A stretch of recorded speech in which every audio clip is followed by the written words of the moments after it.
ನಮಸ್ತೆ ವೀಕ್ಷಕರೇ, ನಿನ್ನ ಬಿಟ್ಟು ಹೇಗಿರಲಿ ವಿಧಿಯ ನಾಟಕ ಭಾಗ 5. ಇಲ್ಲ ಕವಿತಾ, ನಾನು ಎಲ್ಲ ಕಡೆಯಿಂದನೂ ಯೋಚಿಸಿ ಈ ತೀರ್ಮಾನಕ್ಕೆ ಬಂದಿದ್ದೀನಿ.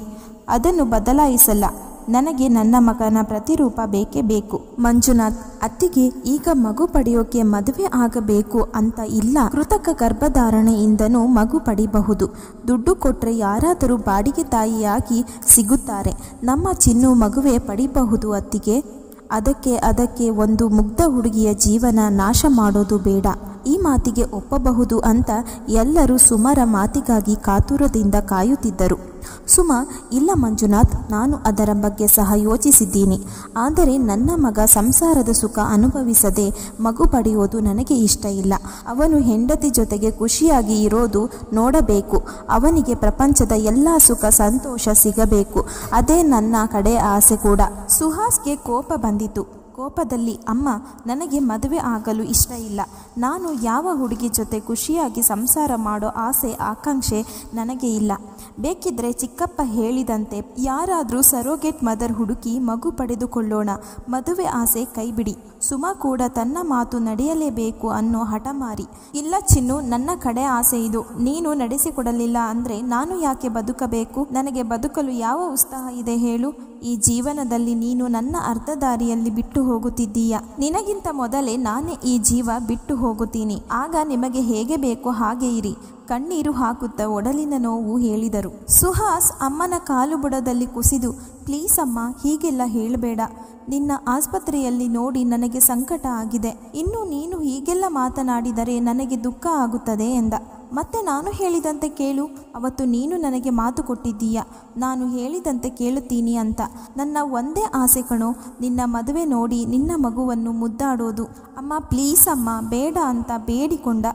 ಇಲ್ಲ ಚಿನ್ನು, ನಾನು ಈ ವಿಷಯದಲ್ಲಿ ಯಾವುದೇ ಕಾರಣಕ್ಕೂ ಕಾಂಪ್ರಮೈಸ್ ಆಗಲ್ಲ. ಎಲ್ಲರೂ ನನ್ನ ಮಾತು ಕೇಳಲೇಬೇಕು. ಆದೇಶ ನೀಡಿ ಅಲ್ಲಿಂದ ಹೋಗಿದ್ದರು. ಮೃದುಭಾಷಿತ ಅಕ್ಕ ಹೀಗೂ ಮಾತಾಡ್ತಾಳ ಅಂತ ಎಲ್ಲರಿಗೂ ಆಶ್ಚರ್ಯ ಆಗಿತ್ತು. ಮನೆಯವರೆಲ್ಲ ಒತ್ತಾಯದ ಪೂರ್ವಕವಾಗಿ ಒಪ್ಪಿದರು. ಒಂದೆರಡು ತಿಂಗಳಲ್ಲಿ ಹುಡುಗಿ ನೋಡಿ ಮದುವೆ ದಿನ ಗುರುತು ಮಾಡಿದರು. ಯಾರ ಮಾತು ಒಪ್ಪದ ಸುಮ ಈಗ ಮಗನ ಮದುವೆ ನಿಶ್ಚಯ ಮಾಡಿ ಸಂತೋಷದಿಂದ ಮದುವೆ ಮನೆಯಲ್ಲಿ ಓಡಾಡುತ್ತಿದ್ದರು. ಚಿನ್ನು ಮನಸ್ಸಿಗೆ ತಾನು ತಪ್ಪು ಮಾಡ್ತಿದ್ದೀನಿ ಅನ್ನೋದು ಚೆನ್ನಾಗಿ ಗೊತ್ತಿತ್ತು. ಆದರೆ ಅಮ್ಮನಿಗೆ ಕೊಟ್ಟ ಮಾತು ನೆನಪಾಗಿ ಮನಸ್ಸಲ್ಲೇ ಕೊರಗಿದನು. ಸುಮ ತಿಂಡಿ ತಿನಿಸಿ ಮಾತ್ರೆ ಕೊಟ್ಟು ಧೈರ್ಯ ಹೇಳಿ ಹೋಗಿದ್ದರು. ರೇಣುಕಾ ರೂಮಲ್ಲಿ ಪಾರ್ಲರ್ ಅವರು ರೇಣುಕನ ಗೊಂಬೆ ತರ ಅಲಂಕಾರ ಮಾಡಿದರು. ಅವಳ ಉದ್ದಾದ ಕೂದಲನ್ನು ಮುಂದೆ ಹೊಸ ವಿನ್ಯಾಸ ಮಾಡಿ ಹಿಂದೆ ಚಂದದ ಹೂವಿನ ಬಿಲ್ಲೆಗಳಿಂದ ಅಲಂಕರಿಸಿ ಆಕರ್ಷಣೀಯವಾಗಿ ಮಾಡಿದ್ದರು. ರೇಣುಕಾ ತಂಗಿಯರು ಕಣ್ಣು ಬಾಯಿ ಬಿಟ್ಕೊಂಡು ಪಾರ್ಲರ್ ಕೈಚಳಕ ನೋಡುತ್ತಾ ನಿಂತಿದ್ದರು. ಎಲ್ಲ ಆದ ಮೇಲೆ ನಮ್ಮ ಅಕ್ಕ ಅಂತ ಗುರುತು ಹಿಡಿಯಲು ಕಷ್ಟ ಆಗಿತ್ತು. ಅಕ್ಕ, ಎಷ್ಟು ಚಲೋ ಕಾಣಕ್ ಹತ್ತಿದಿ. ಒಳ್ಳೆ ಗೊಂಬಿ ಥರ ಅಲಂಕಾರ ಮಾಡ್ಯಾರೆ. ಇದಾಗಿನ್ ಬಾರಿ ಸೀರೆ ನಿನಗೆ ಚಲೋ ಆಗಿ ಒಪ್ತೈತ್ ನೋಡು. ನನ್ನ ನಜರ್ ಬೀಳ್ತೈತ್ ನೋಡು ನಿಂಗೆ, ತಂಗಿ ಹೇಳಿದಳು. ಹ್ಞೂ ಅಕ್ಕ, ಬಾರಿ ಮಸ್ತ್ ಕಾಣಕ್ ಹತ್ತೈತೆ. ಚಲೋ ಜನ ಇದಾರ್ ನೋಡು ನಿನ್ನ ಗಂಡನ ಮನೆಯರು. ಇನ್ನೊಬ್ಬ ತಂಗಿಯ ಗುಣಗಾನ. ರೇಣುಕಾ ಎಲ್ಲರ ಹೊಗಳಿಕೆಗೆ ನಾಚಿಕೊಂಡಿದ್ದಳು.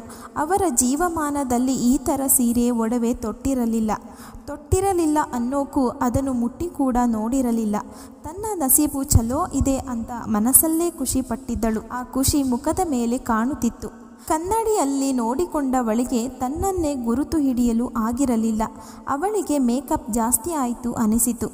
ತನ್ನ ಮನೆಯಲ್ಲಿ ಸ್ವಚ್ಛವಾಗಿ ಮುಖ ತೊಳೆದು ತಂಗಿಯರಿಂದ ಬಚ್ಚಿಟ್ಟಿದ್ದ 10 ರೂಪಾಯಿಯ ಯಾವುದೋ ಕ್ರೀಮ್ ಹಚ್ಚಿಕೊಂಡು ಸ್ವಲ್ಪ ಪೌಡರ್ ಪೋಸಿಕೊಂಡು ಜಾತ್ರೆಯಲ್ಲಿ ತಂದ ಕಾಡಿಗೆ ಹಚ್ಚಿ ಸಣ್ಣ ಕೆಂಪು ಬೊಟ್ಟು ಇಟ್ಕೊಂಡ್ರೆ ಅವಳ ಅಲಂಕಾರ ಮುಗಿದಿತ್ತು. ಈಗ ಸತತವಾಗಿ 1 ಗಂಟೆಯಿಂದ ನೀಟಾಗಿ ಸೀರೆ ಉಡಿಸುವವರು ಒಬ್ಬರು, ತಲೆ ಬಾಚುವವರು ಒಬ್ಬರು. ಅವರದೆಲ್ಲ ಆದ ಮೇಲೆ ಮುಖಕ್ಕೆ ಸುಣ್ಣ ಬಣ್ಣ ಹಚ್ಚಿ ಮೇಕಪ್ ಮಾಡಿದವರನ್ನು ನೋಡಿ ರೇಣುಕಾ ಸುಸ್ತಾಗಿದ್ದಳು. ಅವಳ ಅಲಂಕಾರ ಅವಳಿಗೆ ಯಾಕೋ ಬೇಡ ಅನಿಸಿತು. ಆದರೂ ಗಂಡನ ಮನೆಯವರು ಹೇಳಿದಂತೆ ಕೇಳೋದು ಸರಿ ಅಂತ ಸುಮ್ಮನಿದ್ದಳು.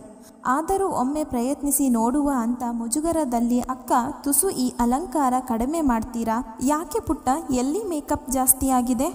ಅಕ್ಕ, ಮುಖ ಪೂರ ಜಾಸ್ತಿ ಆಗೈತೆ. ಇಲ್ಲ ಪುಟ, ಗಂಡಿನ ಮನೆಯವರು ಹೇಳಿದ್ದು ನಾವು ಮಾಡಿದ್ದೀವಿ. ರೇಣುಕಾ ಸುಮ್ಮನೆ ಆದಳು. ಪರಶುರಾಮ್ ಕಲಾವತಿ ಮಗಳ ಹೊಸ ಅಲಂಕಾರ ನೋಡಿ ಸಂತೋಷ ಪಟ್ಟರು. ಕಲಾವತಿ ದೃಷ್ಟಿ ತೆಗೆದು ಆನಂದ ಬಾಷ್ಪ ಸುರಿಸಿದರು.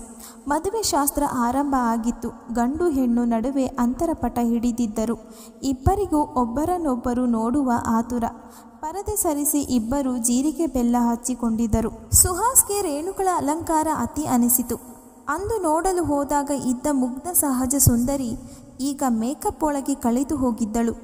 ಆದರೂ ಯಾಕೋ ಮತ್ತೊಮ್ಮೆ ಮೇಕಪ್ ಒಳಗಿನ ಅವಳ ನಾಚಿಕೆ ಬೆರೆತ ಮೊಗ ನೋಡಲು ಕಣ್ಣು ಕಾತರಿಸುತ್ತಿದ್ದವು. ರೇಣುಕ ಅವನನ್ನು ಒಮ್ಮೆ ಕಿರುಗಣ್ಣಿನಲ್ಲಿ ನೋಡಿದಳು. ಬಿಳಿಯ ಪಂಚೆ, ಬಿಳಿ ಶರ್ಟ್, ಪೇಟದಲ್ಲಿ ರಾಜಕುಮಾರನಂತೆ ಕಂಡಿದ್ದ. ಅವನ ನೋಡಿ ನಾಚಿಕೆ ಆವರಿಸಿತು ಆ ಗಳಿಗೆಯಲ್ಲಿ. ಕತೆ ಮುಂದುವರಿಯುವುದು. ಮುಂದಿನ ಭಾಗಕ್ಕಾಗಿ ನಮ್ಮ ಚಾನಲನ್ನು ಸಬ್ಸ್ಕ್ರೈಬ್ ಮಾಡಿಕೊಳ್ಳಿ. ಕತೆ ಇಷ್ಟವಾದರೆ ಲೈಕ್ ಮಾಡಿ, ಶೇರ್ ಮಾಡಿ, ಕಮೆಂಟ್ ಮಾಡಿ. ಆಲಿಸಿದ್ದಕ್ಕಾಗಿ ಧನ್ಯವಾದಗಳು.